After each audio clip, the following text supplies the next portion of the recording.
we go. Turn it medium. Turn it medium. Turn it on. Turn it on.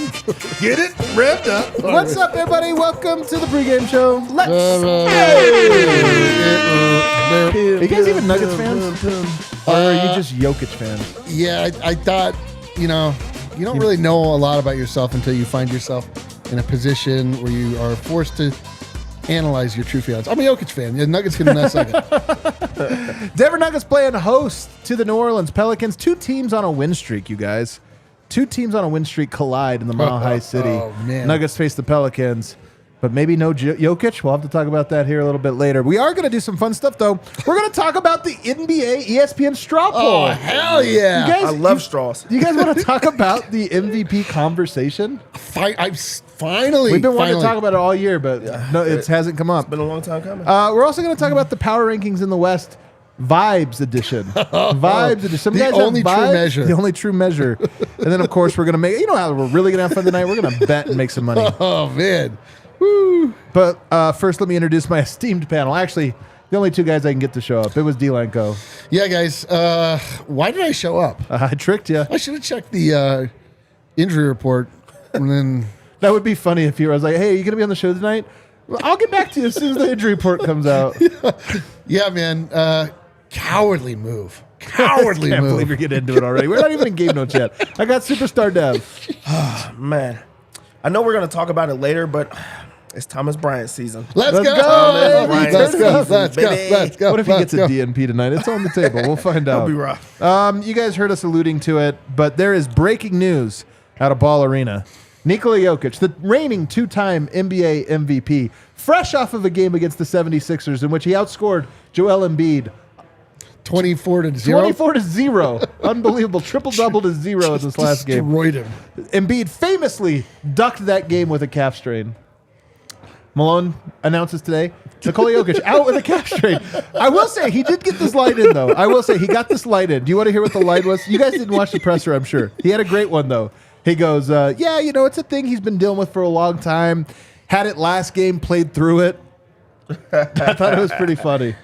Just he had to get that one in there. He too had a calf strain, and here he is. Yeah, that's real petty. I love it. You got to throw in those type of things. You got to, man. Tonight was a home game against New Orleans, the third to last home game of the regular season for the Denver Nuggets. And as I mentioned, the Pelicans have had themselves, I think they're on a 4-game win streak. Is that correct? Let me look here. No, they lost one in a row. They just lost. But prior to that, they were on a 4-game win streak prior to that. Okay, so everything we've said to this point has been a lot. Hey, Dropped to the Warriors. Is your name lost Adam? to the Warriors. Okay. That part is real. But they had won 4 prior to that. Pretty good team. Here's a stat you're going to like. You know what we got tonight? Over the last 5 games, number 1 defense in the NBA. God damn, new number 1 defense just dropped? New number 1 man, it defense just just came dropped, out. you guys. Just came out. Just came out. It's this one is only in a 5-game sample, so I don't know if we can count it fully. But Malone certainly counts it. He made note of it. Another note he had in his pregame commentary I thought was funny. If you guys pay as close attention to Michael Malone as I do, as a media member, especially if you pay attention to the media interactions he has, Malone loves talking about the schedule. It's his favorite thing. Schedule day is like his favorite day of the year because he always looks at where he has, you know what he loves? Righteous indignation. I know. When have I been That's why he's our screwed guy, by this? man. That's why he's our guy. And he's already got it. You want to know what he talked about today? The play-in and this or that. And he goes, we're only going to have about 2 days to prepare. He's like, everybody else in the NBA gets time, but if you're a 1 seed, you're not going to find out till Thursday night. You're probably going to play Saturday or Sunday. I just love that line. Like, he's already got his, how unfair is this, you guys? We're going to have a week off and not even know who we're going to play. I loved Worst it. spot to be in, too. He's kind of got a point, but he's also like, come on, man. Yeah, Come you get on. to rest. Well, I mean, also the team he's playing has the same amount of time and is tired. And is tired on top of all of that, or in rhythm. Uh-oh. Oh, no. But it was just kind of funny that he made note of this thing that is going to be a big thing. Come on, man. And then lastly, from his pregame content, not a very meat-rich pregame commentary. I actually was at Ball Arena. Did you guys know that? Nope. Do you know that's where I went? Went down to Ball Arena. Catch the pregame, catch all that stuff. Do you want us to say yes? Say what? That we knew? Would that Did you make you know feel that? better? No. I was asking if you knew. I ducked out. I went down. I don't always go down there, but I was Adam like, you know what? I'm going to go there. Ducked? You I ducked? ducked out on this. I should have ducked out on tonight. A little calf strain. No, but he did say that he was asked about the team, what's different about him this year. He said he does think that guys have gotten more comfortable calling each other out. Says this year it was a point of emphasis in San Diego. We talked about it. And he says sometimes guys have to be reminded of that conversation. But he says this year the team has done a much better job of calling each other out. And it made me think, D-Line, you were sitting courtside last game, as you've mentioned a few times. Oh, this is news to me. Yeah, and you were there and catching a lot of heated conversations on the bench. Yep. I think this is the type of thing he's talking about, though, that it's like healthy. This team needs to be able to call each other out, and they've gotten more comfortable at that this year. Didn't look that healthy when it was going on. I'll say that. I wasn't like, oh wow, look at that healthy exchange between those two guys. But I suppose, I mean, you know, it is got to be bizarre. I mean, it's like a lot of days I show up and I look at you guys and I'm like, God, What am I doing here? I can't imagine what it's like to have to travel like with the same team and be around the same guys all the time, and like, you know, frustration inevitably builds up. So I suppose it's good. Like, I mean, I would like to explode on several of you. There's only a few of us. Steph, don't interrupt me. God damn it. But in all sincerity, I do think that's an important thing that the team has. And look, they brought in guys like DeAndre Jordan, Ish Smith, Bruce Brown, just KCP, some veteran guys. And we've heard at various points throughout the season, those guys specifically has spoken up. I mean, KCP most notably during that losing streak saying, guys, if we're a championship team, we can't let this keep going. We got to stop. And I do think that's a big difference for the team this year. Outside of that, I don't really have a lot of notes. He just says that they need to get stops tonight without Yoke. They can't be taking the ball to the net and going against the set defense tonight. So that's one of the emphasis. But what are you looking for, Dev, tonight in this Jokic-less game? I'm looking for the offense to find a rhythm still without their guy. Like the whole offense. Do you have high hopes? The whole offense is through them. I think that there's going to be some wild shot taking. I do think that. I do think that it's going to be different from if you were to see it in December or early January, something like that. Just because at that point, I just feel like you're getting those shots up just to get it out your system. Right now, they still have to win games. They still have to play serious basketball. So I do want them to still stay in their flow, but for them to to do what Aaron Gordon said, to open up that offense, to explore just a little bit where guys are not being able to see them. I don't think that any team is going to look at this game and say, hey, let's see how they look without Jokic. But it is important just to stay in a groove. Yeah. I don't know if there's anything that can be taken from that. You know what I mean? Like, I don't want to. They need a win, though. They do need a win, but I don't want to see how they win without Jokic. Like, I don't. You know, That's what I mean? not a good point. Yeah, like if they were like, okay, now they can do without Jokic, guys. No, I don't. There's, man. They want. I mean, the only thing that really we can hope to see out of tonight is that we have a bench unit that works together well. Like the starters, we don't need to see anything. I mean, we don't want to. We're going to get a healthy dose of Jamal tonight, a healthy dose of Michael Porter Jr. Two guys that you want to be in rhythm and have confidence, but like not in the roles that they're going to be playing tonight. So I like the bench is the only thing I can see that I want to see, like constant elevation for them to figure out and continue to roll and understand like how it all works together. But I don't know. We'll see. It's also a chance for maybe a Vlatko Chanchar to play. Or no, I guess he rolled out. his ankle, so he's out. It's a chance for Thomas Bryant to play some minutes. Oh, hell yeah, playing. Finally. Well, I'm just saying, if ever there was a game for him to try to like get going, this would be the one. Who cares? Like, is he going to be our guy in the playoffs? I mean, I went through this with Matt Moore the other day, or this morning on Locked On. The only matchup there was like 6 matches he thought he would play. I said no way, but there was one matchup. Which one was? Oh, Minnesota. If they played Minnesota, you might need to have a true big, like, because they have 2 centers. And then they have Naz Reid. So, I mean, look, man, you never know. You might match up with Minnesota. okay. I mean, Zeke Naji, you don't want to extended look at him? And he always plays like 8 minutes. yeah. Yeah, you do get Eric those. doesn't like basketball. This is the thing. Like, once the like most exciting part gets taken out, all the stuff on the fringe is a 0. It's not like, to me, it's like Yoke's like a 10, and there's all these little like 7s and 6 and 5s. For him, it's like zeros all around. You know, this is like I have a sack lunch I was given, and like I opened it up and there's just celery, and I was like, "You don't like lunch? You don't like lunch? No. You don't have the Lunchable, but you got the yogurt. You got the yogurt. You got the banana. You got some stuff in there. I don't have the Snicker bar. No, you I don't got have the Snicker bar. It's in there. The Snicker bar's there. Celery. You're just missing the Lunchable. Go with that, Deb. Where do you want to take that one? I don't know.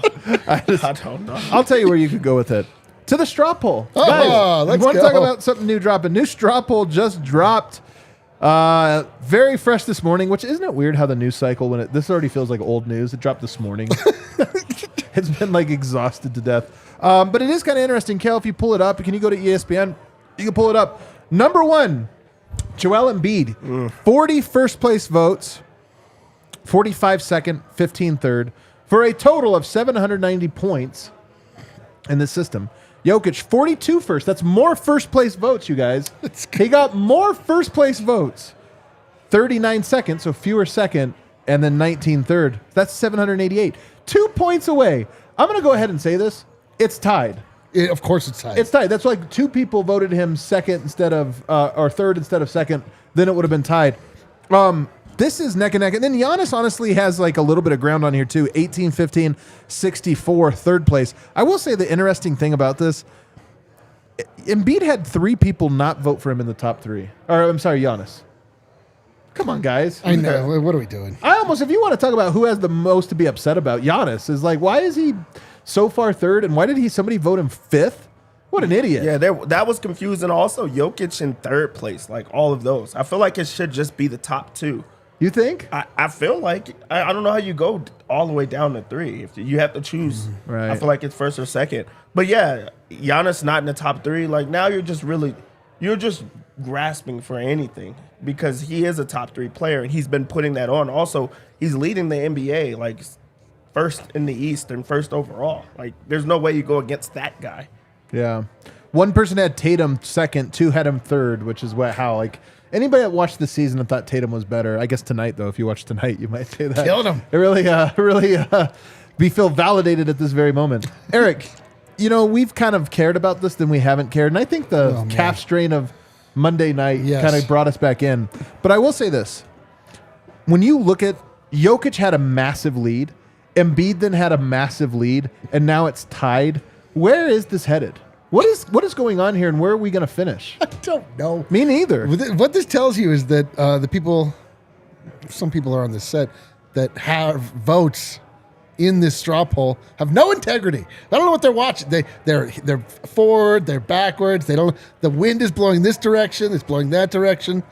I hate. Who do you think I voted for? I would guess you were a Tatum guy. I had Tatum second. Yeah, I had Giannis sixth. No vote. No, I mean honestly, it's like insane. The swing. Like I would say, though? Yes, because Jokic has been the exact same player all year long. Okay. So has Joel Embiid. No, he has not. Joel Embiid has not been the same player all year long. This is where I think it actually is interesting because I think Giannis and Jokic are supremely consistent players. Embiid's not, man. Embiid is a little bit more up and down. But the point being, like, for me, it's like I don't believe there have been any big surprises this season with the play of any of the candidates. And if you are like, well, no, well, it's like, what do you like? You don't. You kind of have, if you have not like legitimately decided who is a better basketball player over the last 3 years. But it's not who's a better player; it's who's having a better season. Well, but and the season those two evolves.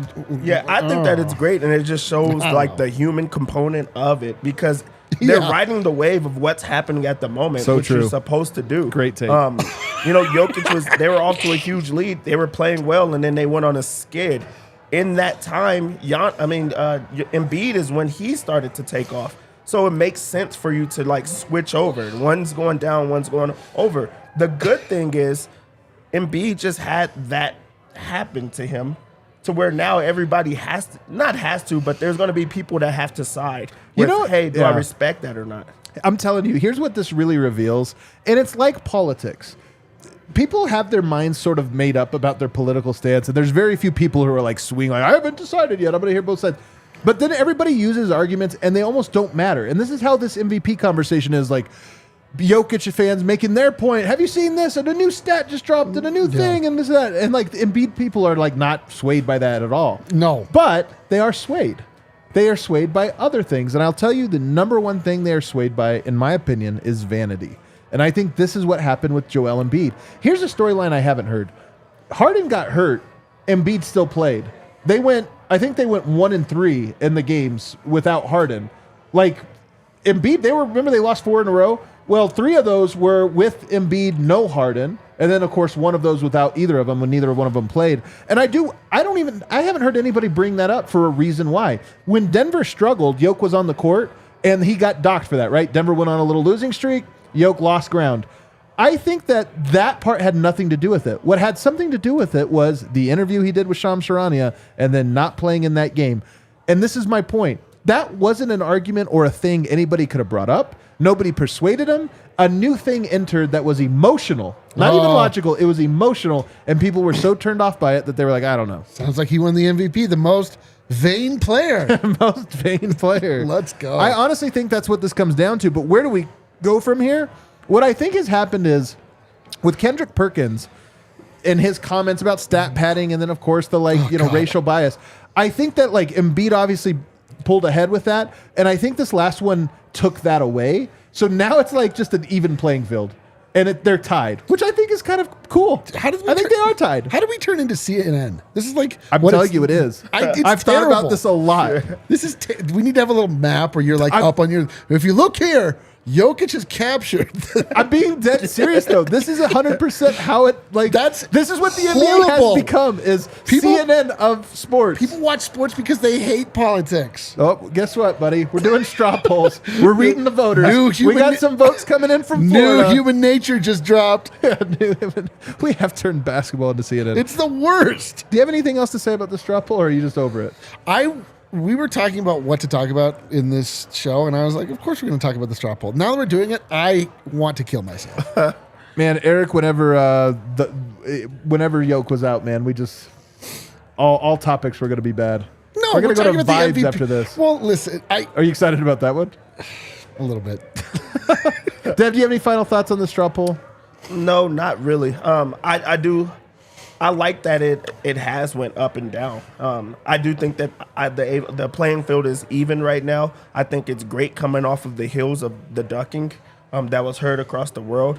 I love that there's the whole Midwest and the West side of things. If you look at it, they're not on Embiid's side right now. No, that could actually sway some things.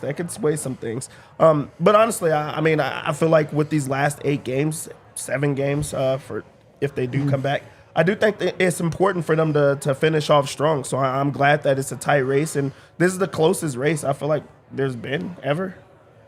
I mean, the last couple of years have been this way too till the very end. I will say, I think it's hilarious that Jokic was so high and everybody freaked out. Then Embiid was so high and people freaked out. And here we are at the end. And it just shows you we don't need straw polls. We don't need MVP conversation. It always arrives at the right place. Yeah, we shouldn't have them. God, it's just literally the straw poll, Tim Bontemps, has poisoned the NBA season. I'm telling you, a week of things to talk about. They really do. A week? That's why. A week? If you do it 4 times, we've been talking about a month. Oh, there's all the in-between times. But I'm telling you, when the Jokic one came out, the previous one, and everyone freaked out, I was always like, guys, don't you know this is just how it is?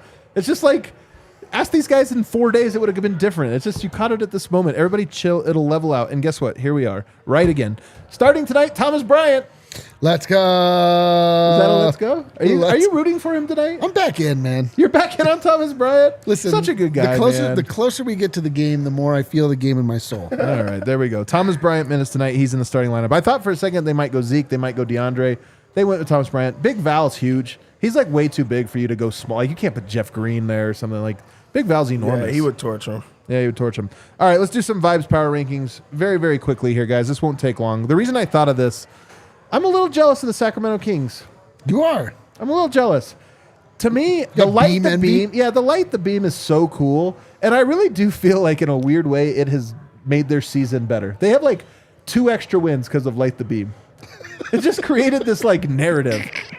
There's this parenting book. I read parenting book. They say one of the best ways to bring your family together is to have a family narrative, a story that your family kind of like, whatever it is, like these crunchy things. And I kind of feel like this is true of sports too. When you have this is what we are, guys, where we light the beam and everybody gets into it, the whole team and the whole city. I feel like they are the number one vibes team in the NBA this year. What is your family narrative? I can't tell you that. I can't tell you that. Is it racist? Yeah. It's very offensive. It's a very offensive Light narrative. the beam. I mean, we don't skip steps. Yeah, you need to have a mantra. You need to have a calling. You need to have a creed. You have to... there is something about like having a defining trait. It's called branding. It's something I believe in strongly. It's true. But don't you think branding connects to the vibe? Yes, yes. That's the point. Yeah, you can't force it. That's it's gotta be organic. It's like a little to me. The light the beam is a little silly. It's a lot silly, but what? It's bad take. Turning on a Guys, light. boo him in the chat. Come on, light the beam. Light the beam. You don't think it's cool? It's No, corny. It's so corny. Like. That's what the Luxor used to do in Las Vegas to try to attract travelers in off the road. Oh my Hey guys, God. light the beam. The This is buffet your worst is take open. of the history of the show. Really? This is your worst take. Even all that Dad, Tatum stuff. help me that out here. Vogt Is does? light the beam corny? I like it. I like it too. I think it's cool. It's good. Fine. Sports are corny, by the way. They're often very corny. I don't think we don't skip steps is corny, but that's just me. Are they the number one vibes team in the West? I don't think so. I think it's Memphis still. What? I do. Yeah, first off, that's cool. This is cool? Yes. This isn't corny? Antonio Brown. It's pretty cool. But also, I think that it's Wow. I mean, they kept their head above water while going through something like really wild at a time. And now he's back and they're back to winning. They're back to playing. And they just always feel like they're the favorites, even though they've never actually won. I think that's high vibes. Like, their player got suspended. Their best player got suspended for 8 games. I don't know, man. I can't give them number one. They were still spot. able to just they stayed exactly where they were the entire time. All right, so Sacramento and Memphis are 1, 2 in some order. Who's number 3 right now? I think there's a very obvious number 3. It's recent. There's a recency bias here, but they are vibing. Who is the Suns? Is it the Clippers?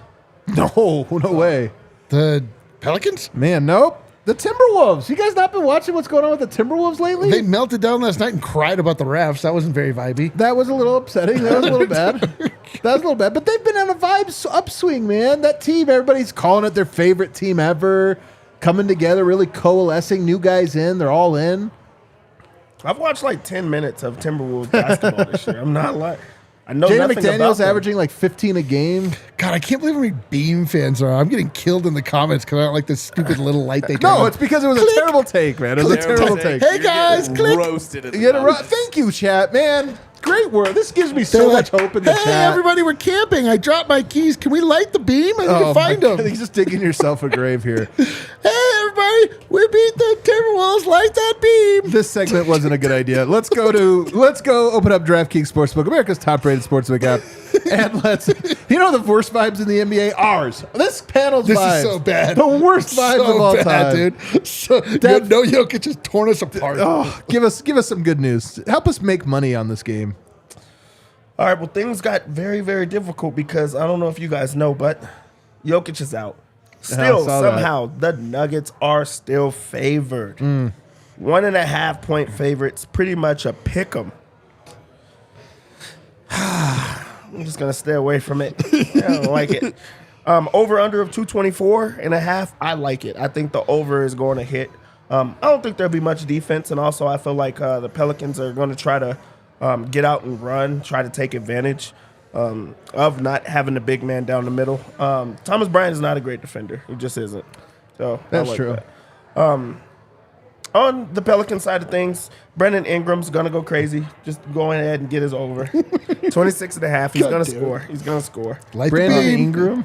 Yeah, Brandon Ingram's All going right. points plus rebounds, Valanciunas. He's going to take advantage as well. He's going to get a lot of rebounds in this game, so you could do that over. Points and rebounds. Yeah, the combination. All right. He is going to get it. I'm not taking that. What am I doing? You It almost is what it suckered is. me into it. So for Nuggets side of things, Jamal Murray, points. Ooh. He has to be the guy that gets them going. I do think that he takes this game serious. I think that he's going to knock down the 3 ball. and get himself going there. Okay. So I'm going to take his over on points as well as the over 2.5 on threes. Okay. I also like Minus for- 165 for that 2.5. So you could do the 3 or 3.5. I do think he's going to shoot. This is a game that he has to get himself going. Okay. I think KCP will also knock down 2 3-pointers in this game. So that's one that I like. For player props, rebounds. I just feel like this has to be a game that Aaron Gordon helps out on the boards. Yeah. He hasn't been rebounding a ton. This is a game that he has to step up in. I'm going to take his over on rebounds. Really? 6.5, huh? Yep, over. Okay. For my lock of the game. Oh, God. It's Jokic, going to be points, rebounds, assists. Aaron Gordon, What? points, rebounds, and assists. Oh. We haven't seen a real good Aaron Gordon takeover type of game in a while. I think he's going to get over 25.5 points, rebounds, and Man, assists. That's 2 too AG low. bets. Oof. I like it. I feel like this has to be an AG type of night. I know you guys like some Michael Porter Jr. What do we like on him? What do we think? Threes. Of the points? I Do we think always it's gotta, threes? always have to go to the same game parlay just because the juice is so bad on him. Yeah. So I'll go 3 plus 3s for MPJ. I'll go 3 plus for Jamal Murray, and that's my what? There we go. And I'll combine it with that one. There we go. What does that get me up to? That gets me up to. Take me a long time to load. Self-service not really good at the moment. Man. What is happening here? Is there somebody adding this up for you? Oh, boy. you Yeah, have the it- Jamal do you have- Murray. do you have Jamal Murray something is you wanna not. add? It's not loading. I'm with you, brother. I see. I'm going to take Aaron Gordon, 25 points, rebounds, assists, and yeah, the Jamal one is. You know what actually is a good one to take? Let me hear it. Even though y'all not gonna love it, they have Jamal Murray's assist at 9.5. Wow. You're That's going to an say the under? Oh, He's God. gonna shoot the ball today. I love You're that right. bet. That's hilarious. He's not gonna try to dish it out. He's gonna score. Yeah, you're right. 9.5 is a lot. Yeah, you're right. You know Yeah, what? you're right. You know my lock of the game. Actually, here's how I'll do my same game parlay. I'm gonna get a little crazy here. I'm gonna go Thomas Bryant 12 plus points. Oh, my God. Thomas Bryant 12 plus. I'm gonna go Zeke Naji 3. Zeke Naji's gonna hit a 3, just 1. Oh my God, my numbers are already through the roof. What are these bets? That's the only thing I need on my thing. They're gonna happen. Thomas Bryant's gonna score because he's gonna play a lot of minutes. All right, we have one super chat. I love that we had our fellow Celtics fan / hater in the. He says, before we start this wonderful pregame show, let's give a moment for my Celtics and the massacre they have caused in Milwaukee. That's what's up, B Vogt. You like that Jason Tatum 40 points in 3 quarters? Okay. He's not here, but let me tell you, he does not like that. He doesn't like it, but he does like your $10, so it makes it all better. All right, everybody, hit that like button for us. No Jokic, but we'll make the best of this. No Jokic, just vibes. Vibe. Like that beam, everybody. Hit that like.